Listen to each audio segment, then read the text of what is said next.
Desa Dawung yang terletak di Tegalrejo, Magelang, Jawa Tengah. Hiduplah seorang pria berusia 41 tahun bernama M. Basori, atau yang lebih dikenal dengan sapaan akrabnya, Basori. Ia adalah seorang suami dan ayah dari 2 anak. Sayangnya, informasi mengenai latar belakang keluarganya tidak banyak diketahui publik. Untuk menyambung hidup, Basori bekerja sebagai kuli bangunan lepas. Saat cerita ini bergulir, ia sedang mengadu nasib jauh dari rumah, tepatnya di daerah Cilandak, Jakarta Selatan.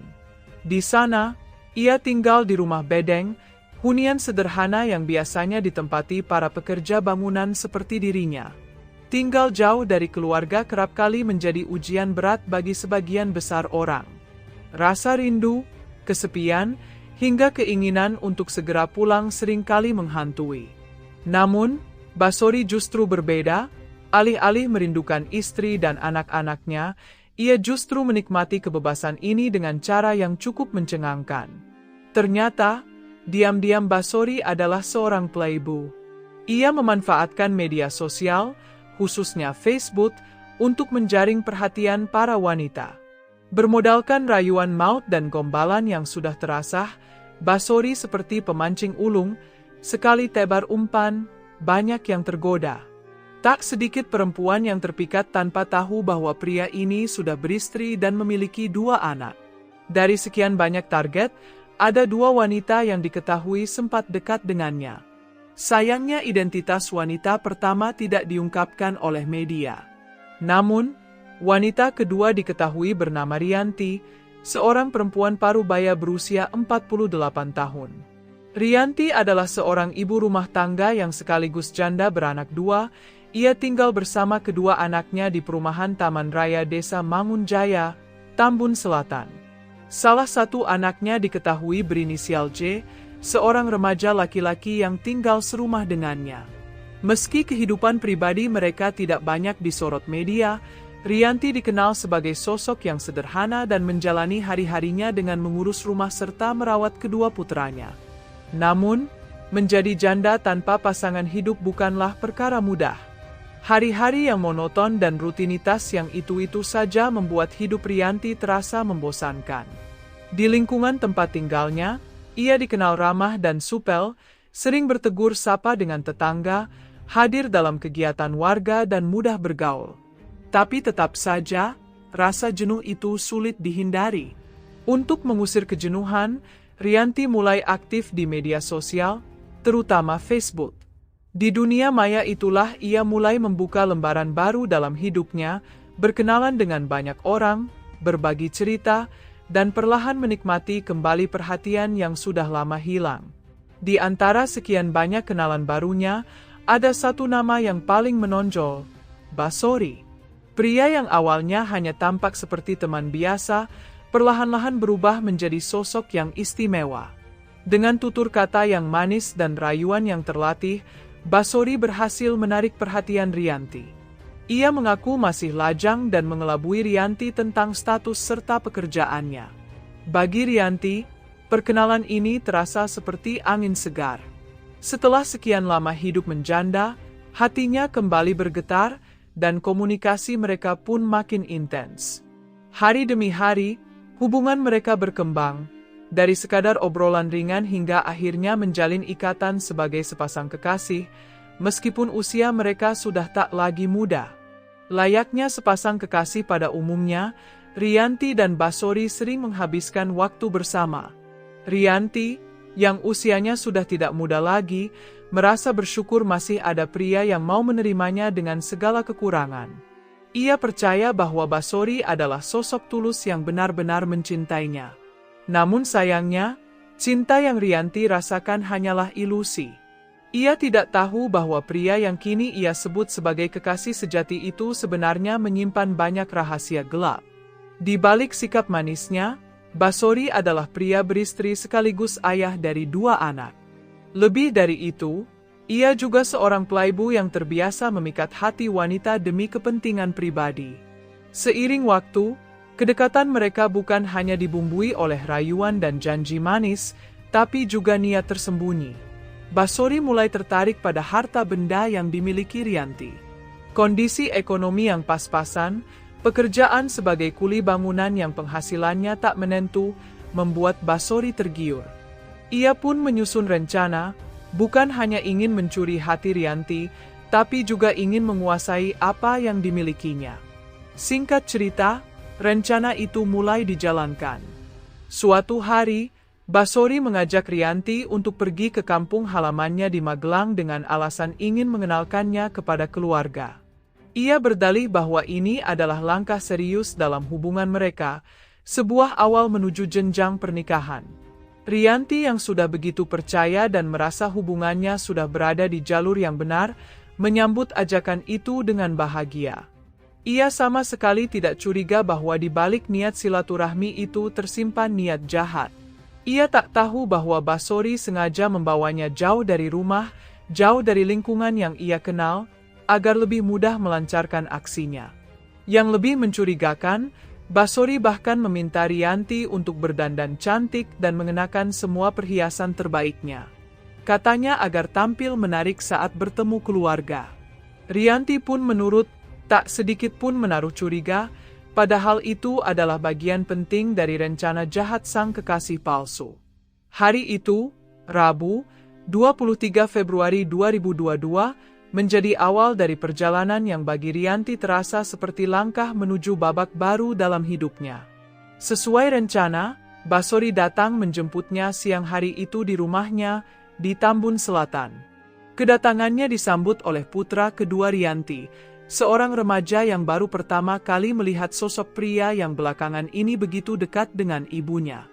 Namun, sejak pertama kali melihat Basori, sang anak merasa ada yang tidak beres. Entah mengapa, firasatnya tidak enak. Wajah pria itu tampak mencurigakan dan yang paling membuatnya resah. Ia sama sekali tidak tahu siapa pria ini, apalagi latar belakangnya. Karena curiga, sang adik segera menghubungi kakaknya yang berinisial J, yang langsung menyarankan untuk meminta kartu tanda penduduk milik Basori. Tujuannya jelas, agar mereka bisa memverifikasi identitasnya dan melihat apakah ada sesuatu yang disembunyikan. Jea juga meminta agar foto KTP tersebut dikirimkan kepadanya. Ketika diminta menunjukkan KTP, Basori langsung panik. Ia tahu jika identitas aslinya terbongkar, semua rencananya akan buyar. Ia pun berbohong, mengatakan bahwa KTP-nya tertinggal di kantor. Karena tak punya pilihan lain, sang adik akhirnya mengambil jalan lain. Ia diam-diam memotret wajah Basori yang tengah duduk menunggu di ruang tamu dan mengirimkannya ke kakaknya. Tak lama kemudian, Rianti pun muncul dari kamarnya. Ia telah berdandan cantik, mengenakan pakaian terbaik dan seluruh perhiasan yang dimilikinya, persis seperti yang diminta Basori. Wajahnya tampak bahagia, seolah bersiap menyongsong masa depan yang lebih cerah. Ia pun berpamitan kepada para tetangga sebelum akhirnya berangkat bersama Basori menggunakan sepeda motor miliknya. Perjalanan mereka menuju Magelang dimulai hari itu juga. Sempat menginap satu malam di Tegal, mereka melanjutkan perjalanan keesokan harinya. Pada Kamis, 24 Februari 2022, keduanya akhirnya tiba di Magelang. Namun, alih-alih menuju rumah keluarga seperti yang dijanjikan, Basori justru mengajak Rianti berkunjung ke Candi Borobudur. Ia berdalih ingin mengajaknya jalan-jalan terlebih dahulu untuk membuat suasana lebih santai. Rianti yang tidak tahu apa-apa, percaya saja. Ia mengira ini hanyalah bagian dari momen romantis sebelum pertemuan resmi dengan keluarga sang kekasih. Usai menikmati kunjungan mereka ke Candi Borobudur, Basori dan Rianti memutuskan untuk bermalam di sebuah hotel yang terletak di daerah Secang, Magelang, Jawa Tengah. Dalam perjalanan menuju hotel tersebut, Rianti sempat membuka kembali topik yang sejak awal menjadi harapannya, janji Basori untuk memperkenalkannya kepada keluarga. Namun sayangnya, respons Basori tidak seperti yang ia harapkan. Ia menjawab dengan nada acuh, terlihat tak serius, seolah-olah janji itu tak lebih dari basa-basi belaka. Rianti yang mulai menyadari adanya kejanggalan, merasa kesal dan kecewa. Dalam kekesalannya itu, ia sempat melontarkan perbandingan, menyebut bahwa mungkin ada pria lain yang lebih serius dan layak dibanding Basori. Ucapan itu meski sederhana, menghantam harga diri Basori. Ia merasa tersinggung, bahkan sakit hati. Dan dalam kondisi emosi yang tak terkendali itu, pikirannya mulai dipenuhi dengan niat buruk. Rasa kecewa bercampur dengan keinginan untuk menguasai harta Rianti membuat Basori mengambil keputusan paling kelam. Jika ia tidak bisa mendapatkan semuanya dari Rianti, maka lebih baik mengakhiri semuanya, termasuk nyawa wanita itu. Setibanya di hotel, Basori semakin bulat dengan niat jahatnya. Sepanjang malam ia gelisah, sibuk memikirkan cara melancarkan aksinya. Hingga akhirnya, ia mendapatkan ide, mengajak Rianti mandi di sungai dekat area hotel sebagai kedok untuk melancarkan serangannya. Keesokan harinya, Jumat, 25 Februari 2022, Basori mulai menjalankan rencananya. Ia mengajak Rianti mandi di Sungai Bolong, sebuah aliran sungai yang terletak di perbatasan Kecamatan Tegaurejo dan Kecamatan Secang. Namun, ajakan itu ditolak oleh Rianti. Cuaca saat itu memang sangat dingin, dan mandi di sungai terasa bukan pilihan yang nyaman. Rianti menolak dengan sopan. Tapi Basori tidak kehilangan akal. Ia kemudian mengalihkan ajakan dengan mengusulkan wisata ke Taman Kiai Langgeng di Kota Magelang. Rencananya jelas, membuat Rianti kelelahan setelah berjalan-jalan, agar lebih mudah dibujuk mandi di sungai saat kembali ke hotel. Rianti, yang tidak curiga apa-apa, menyetujui ajakan tersebut. Mereka pun menghabiskan waktu di taman hingga siang hari. Setelah puas berjalan-jalan, sesuai rencananya, Basori kembali mengajak Rianti mandi di sungai. Rianti, yang saat itu memang merasa lelah dan gerah, akhirnya mengangguk setuju. Mereka lalu menempuh perjalanan sekitar 15 menit menuju Sungai Bolong. Setelah memarkirkan sepeda motor di tepian jalan setapak, Basori dan Rianti turun menuju aliran Sungai Bolong yang tenang namun cukup dalam. Tanpa sedikit pun curiga, Rianti mulai melepaskan perhiasannya satu persatu dan meletakkannya bersama ponsel serta pakaian di atas sebuah batu besar. Ia pun kemudian masuk ke sungai untuk mandi, menikmati sejuknya air yang mengalir di antara bebatuan. Namun di balik ketenangan suasana itu, Basori justru tengah menyusun langkah akhir dari rencana kejinya. Saat Rianti mulai asyik berendam, Basori perlahan mengambil sebuah batu besar dari tepi sungai. Ia mendekati Rianti dari belakang, dan tanpa memberi kesempatan untuk bereaksi, batu itu dihantamkan dengan keras ke bagian belakang kepala Rianti, bukan hanya sekali, tapi 2 kali. Tubuh Rianti langsung lemas, tidak sadarkan diri. Melihat korbannya tak lagi bergerak, Basori mendorong tubuh Rianti ke tengah arus sungai. Rianti yang masih dalam keadaan sekarat akhirnya hanyut dan tenggelam, kehilangan napas dalam arus yang tenang namun mematikan. Usai memastikan Rianti tidak akan kembali, Basori kembali ke tepian untuk mengumpulkan semua barang berharganya, perhiasan, ponsel, serta pakaian korban. Ia bahkan ikut menghanyutkan pakaian Rianti agar jejaknya semakin tersamarkan. Setelah itu, ia menaiki sepeda motor milik korban dan segera melarikan diri dari lokasi kejadian. Dengan penuh percaya diri, Basori menganggap aksinya telah sempurna. Ia membawa semua barang rampasan ke Pasar Parakan, tempat ia mengganti plat nomor sepeda motor agar tidak mudah dilacak. Motor tersebut kemudian ia titipkan pada seorang temannya di Banjarnegara. Namun hingga kini, tidak diketahui apakah sang teman menyadari bahwa kendaraan tersebut hasil dari tindak kriminal, atau hanya menerima begitu saja apa yang diberikan Basori. Yang lebih mengejutkan, ternyata Basori bukan hanya pelaku kejahatan, tetapi juga dikenal sebagai pria hidung belang. Tak lama setelah aksi pembunuhan itu, ia bahkan sempat menjemput kekasihnya yang lain di Banjarnegara untuk diajak ke Jakarta. Sang pacar yang tidak mengetahui apapun pun setuju ikut. Setibanya di Jakarta, Basori mengantar kekasihnya itu ke Bogor, sebelum ia kembali ke lokasi proyek tempatnya bekerja di kawasan Cilandak, Jakarta Selatan, seolah-olah tak pernah terjadi apa-apa. 2 hari setelah kejadian, Pada Minggu siang tanggal 27 Februari 2022 sekitar pukul 12, seorang pria bernama Sukardi, warga Dusun Bungas Desa Ngasem, Kecamatan Tegalrejo, tengah mencari kayu bakar dan rumput di sepanjang Sungai Bolong. Saat menyusuri aliran sungai, langkahnya terhenti. Di depan matanya, terlihat sosok tubuh wanita tanpa busana tersangkut di antara batu-batu besar. Terkejut dan panik, Sukardi tidak tahu harus berbuat apa. Tubuhnya gemetar, dan tanpa pikir panjang, ia pun berlari secepat mungkin kembali ke rumah dan memberitahu istrinya tentang penemuan yang mengejutkan tersebut. Setelah menyaksikan langsung jasad wanita tanpa busana yang tersangkut di pinggiran sungai, Sukardi tak hanya memberitahu istrinya, tetapi juga segera melapor kepada kepala desa setempat. Kabar penemuan itu pun cepat menyebar ke telinga warga sekitar.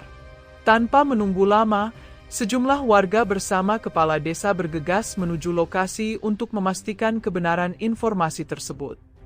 Sesampainya di pinggiran Sungai Bolong, rasa terkejut menyelimuti mereka semua.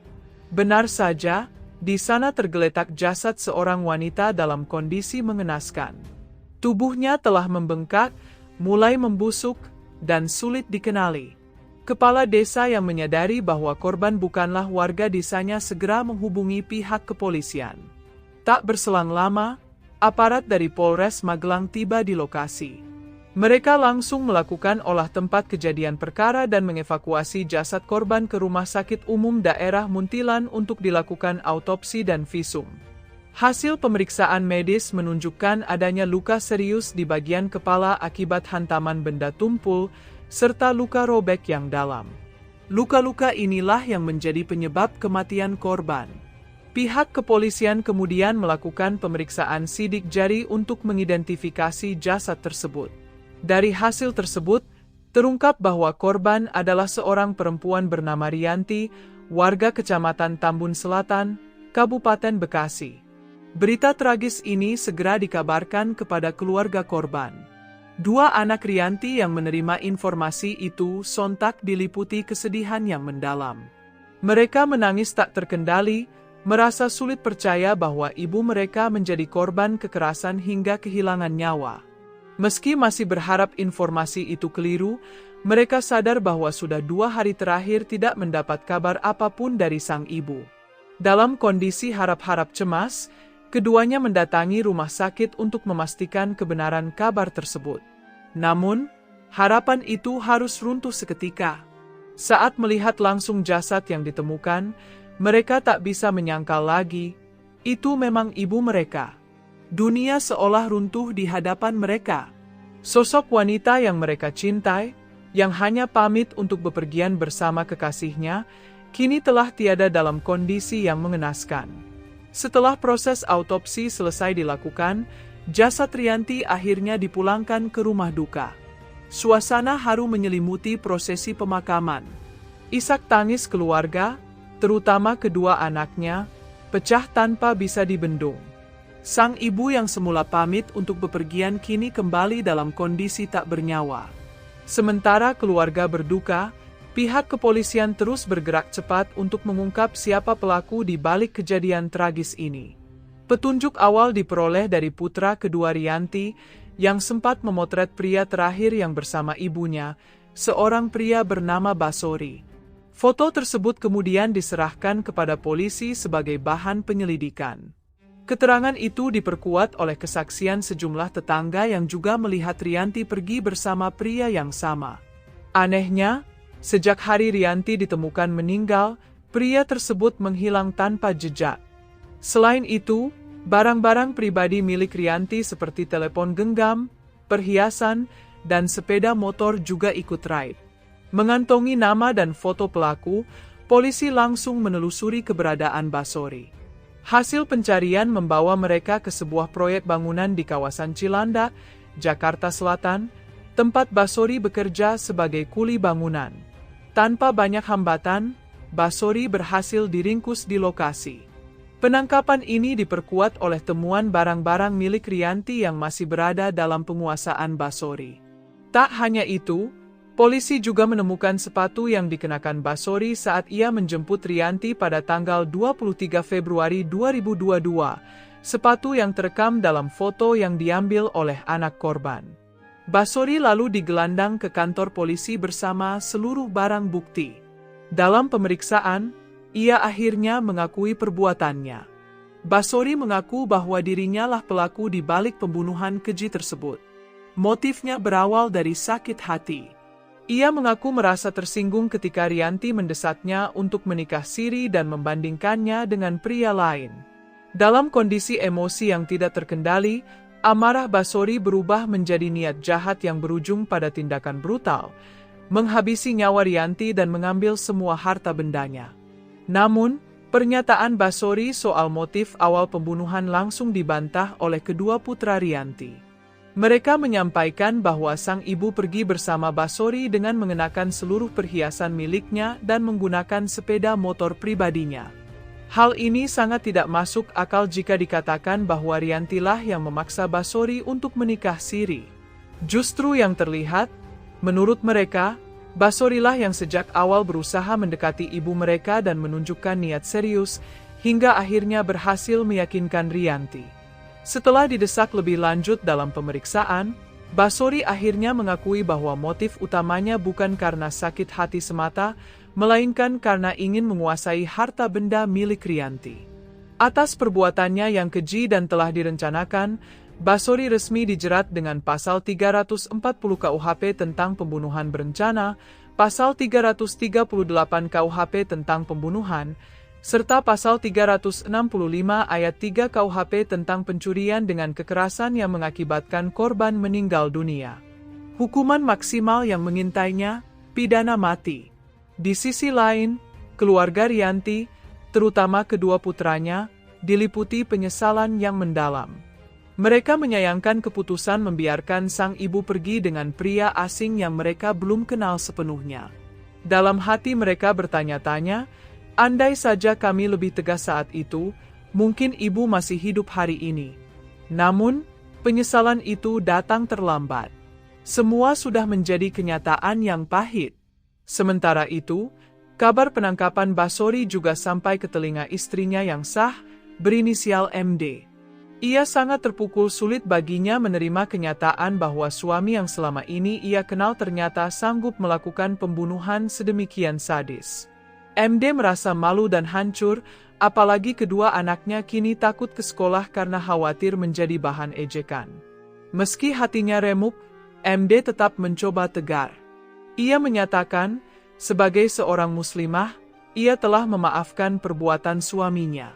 Namun ia juga berharap Basori benar-benar berubah dan tidak pernah lagi mengulang kejahatan seperti ini terhadap siapapun.